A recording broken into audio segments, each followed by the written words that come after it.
this episode, we eat some horse meat. We make a phone call. Yes, hello. I'd like to put in an order. Yeah, make it stop raining today. We see some ducks. And we explore some fields. All this and more in Adventures Through Northern Vietnam.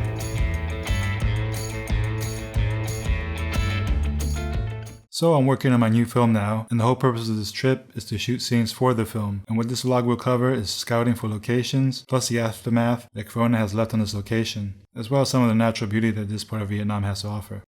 So Corona has affected this place big time. It was pretty deserted. There were very few foreigners here. In fact, I can count them all on one hand. The majority of the people here were either locals or tourists visiting from Hanoi. It was pretty quiet and the main city center looked like a ghost town. My favorite cafe here was Con Cafe, and right near it is an alley with stairs going up, which turned out to be perfect for taking IG photos. It's good to know about photography options. So the resort. We stayed at a resort called Sapa, and the room was not bad. However, the first one that they gave me, though, had a strong, pungent perfume smell that wouldn't go away and was probably masking some cigarette smell. So I got them to change to another room that didn't have this crap smell.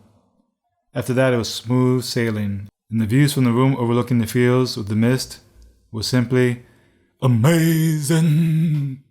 It was definitely something to wake up to. In the resort, we rented a motorbike, and that made life easier to get around, because many places are definitely a journey away and will take quite a long time to get to on foot. One of the things that really caught my eye about Sapa was the rice fields. So one of the objectives was to film some shots with the epic looking rice fields. But little did I know that getting to a decent enough spot was going to be a real challenge. We scouted 2 locations, possible locations. Now we need to figure out how to get there without having to trench through mud and all the other gobbledygook.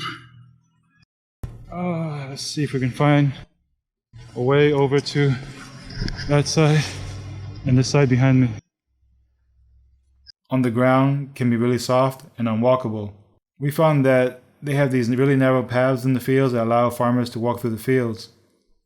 So it makes it another challenge to 1, set up a camera, and 2, actually have a lightsaber fight between 2 people. I gotta say, like right behind me looks nice. Look at that. Look at that. This is what I came here for. The next day.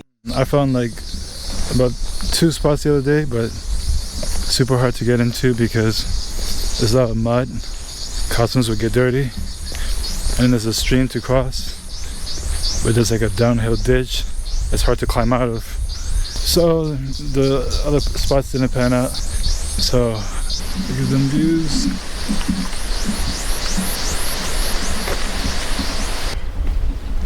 Look at that.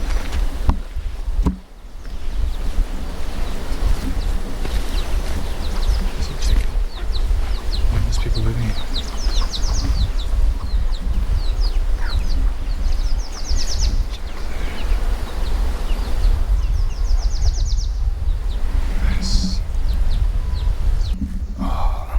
I'm on top of the world.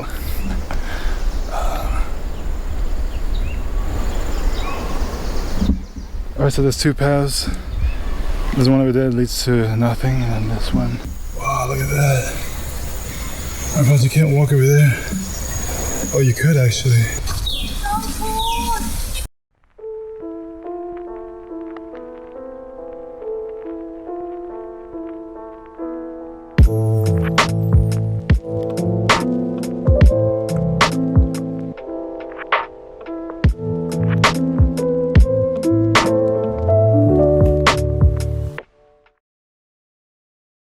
The next day.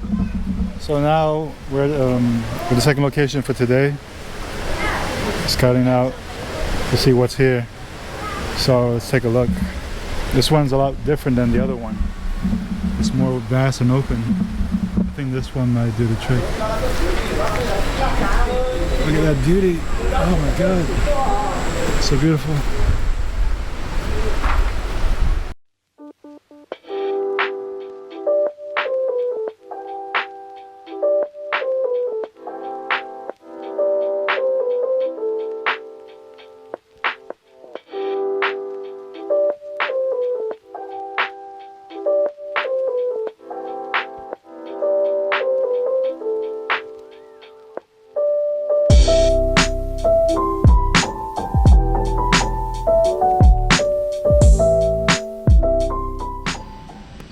We heard about the herbal tubs that they have here.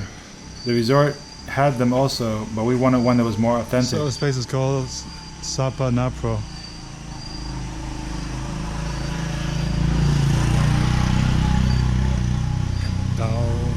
Down spot. So hard to get to because the roads are under construction are all muddy, and if your motorbike isn't strong enough, you can't get uphill with two people. That's life. When we got here and got into the herbal tubs with the amazing natural view of the rice fields, it made it all worth it.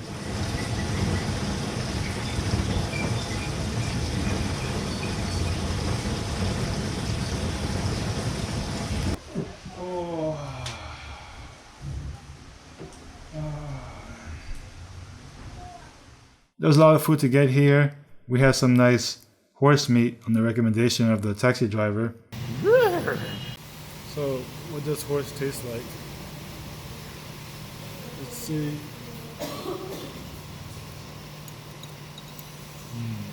Super chewy.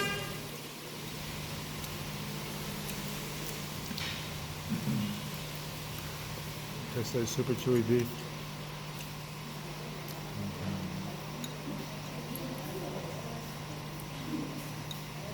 And then ends with being a little bit gamey.